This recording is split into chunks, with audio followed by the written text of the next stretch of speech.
Olá, meu amigo e amiga, sejam bem-vindos a mais um Portal do José. Hoje para mais um encontro super especial, num dia muito emblemático para a história política do nosso país. E você que acompanha sempre aqui os nossos encontros, já notou que eu não estou num dos nossos espaços tradicionais. Estou em trânsito voltando para o Rio de Janeiro. Eventualmente pode surgir a fala aqui de um locutor, enfim, mas não vai atrapalhar aqui o raciocínio para conversar com vocês diante das coisas que estão acontecendo aqui no Brasil. Embora em trânsito, eu passei o dia todo acompanhando o depoimento do Coronel Mauro Cid lá na CPMI do 8 de janeiro. E você que assistiu o nosso encontro anterior, viu que muitas coisas que eu analisei ali, algumas previsões que eu fiz, estão se confirmando. Ele passou o depoimento inteiro simplesmente usando o direito dele constitucional de permanecer calado. Muitas pessoas ficam invocadas com isso, né? Mas isso é um direito humano, gente, que as nações civilizadas praticam. Ninguém é obrigado a produzir provas que incrimine a pessoa, né? Isso é inclusive o Brasil segue um tratado internacional chamado Tratado Internacional de San José da Costa Rica, onde, como signatário desse tratado, o Brasil se obriga a respeitar direitos humanos elementares de pessoas que estão sendo acusadas de algum crime. Porque nem sempre alguém que está sendo acusado de um crime é criminoso, exceto quando as provas, quando as situações são absolutamente incontestáveis, que é o caso do Coronel Mauro Cid. Ele, portanto, ficou calado, não mais para proteger os seus interesses, mas para proteger os seus cúmplices, ou outros criminosos também. Chamou atenção o fato dele ter aparecido lá com uma farda do Exército, que realmente foi uma coisa absurda, que também, de um certo modo, né, acabou manchando mais ainda a reputação das Forças Armadas, especificamente do Exército Brasileiro. Se eu fosse militar, eu me sentiria muito constrangido diante do comportamento do Coronel Mauro Cid. Bom, vou conversar com vocês sobre algumas situações que podem surgir como desdobramentos dessa situação de hoje e dizer, ao final da história, o que é que a gente pode esperar, tá bom? Bom, antes de mais nada, quero convidar você que está chegando agora no nosso portal e não nos conhecia, para que você se inscreva aqui conosco, você que é muito bem-vindo, conheça os nossos outros vídeos, se você gostar, compartilhe e não esqueça de dar o seu comentário, enviar o seu comentário e dar o seu joinha também, que são ferramentas que ajudam a gente a chegar a mais pessoas como você. Lembrando que todos os dias eu abro um chat para bater um papo ao vivo com vocês, exceto quando a gente tem uma situação assim inusitada, como no dia de hoje, e também quando há algum impedimento de ordem técnica, mas de uma maneira geral estou sempre aqui com vocês. E se você puder também, se inscreva no nosso clube de membros, que é uma forma adicional de você ficar mais parceiro aqui do nosso portal, tá bom? Então, vamos seguir em frente. Então, gente, o depoimento do Mauro Cid não causou espanto para pessoas, em geral, que estão mais ligadas com o direito penal aqui no Brasil. Isso porque ele fez uso do seu direito constitucional de permanecer em silêncio. Até porque um criminoso que é apanhado na prática do crime, ele não tem muita coisa, né, para dizer, a não ser que ele tenha a convicção muito grande de ter cometido um crime. Isso acontece até na esfera de crimes de natureza política, no Brasil e no mundo. Alguém que entrou num conflito com a lei, mas defendendo uma causa. Então ele aproveita o momento da sua prisão para falar da sua causa. Mas que causa tem um corrupto? Que causa tem um bandido? Que causa tem alguém que ajudou a matar pessoas no nosso país? Que causa tem um falsificador de documentos? Que causa tem alguém que serviu a um genocida, a um assassino em série em larga escala, como foi o caso acontecido aqui no Brasil? Então, esperar que uma pessoa dessa tenha tido também uma hombridade, uma honra a defender, é um negócio muito complicado. Muitas vezes, uma pessoa que está nessa condição, no caso, um militar, muitas pessoas esperam, inclusive os seus pares, que ele tenha honra, né? Que ele exerça um papel de enfrentamento, como eu disse a vocês anteriormente, de alguém que acredita numa causa.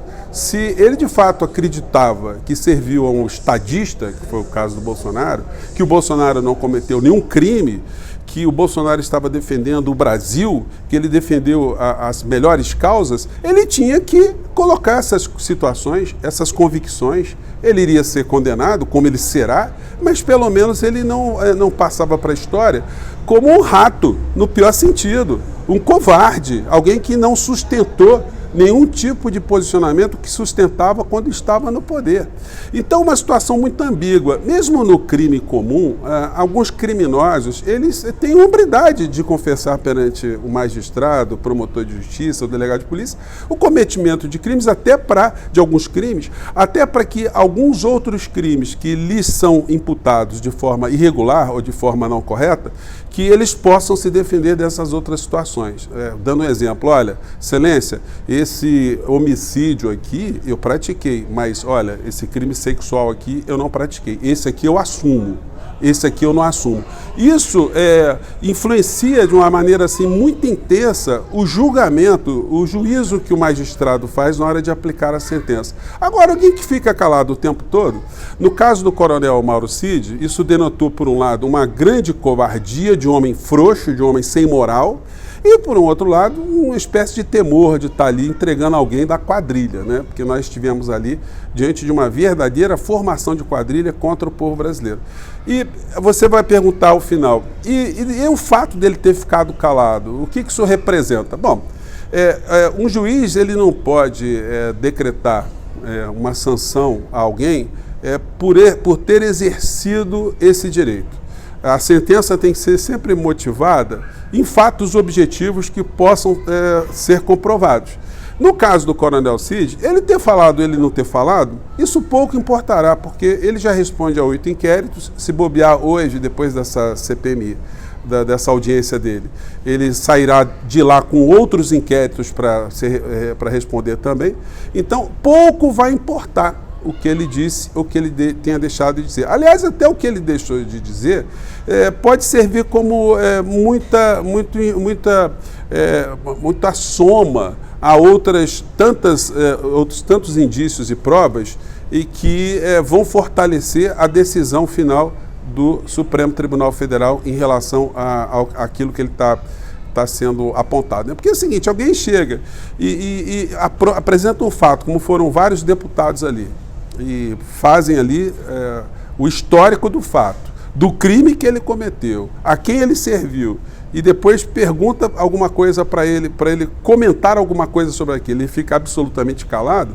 Bom, o que acontece é o seguinte, no final, o relator, no caso, seja o delegado de polícia, quando tem inquérito policial, da Polícia Estadual, da Polícia Civil Estadual, da Polícia Federal, no próprio Supremo Tribunal Federal, no próprio Procuradoria-Geral da República, quando ela trabalha a favor do povo brasileiro, o que se faz é o seguinte, se conta a história daquele fato, as responsabilidades e se faz o enquadramento daquele comportamento no Código Penal e se pede a sanção para o indivíduo.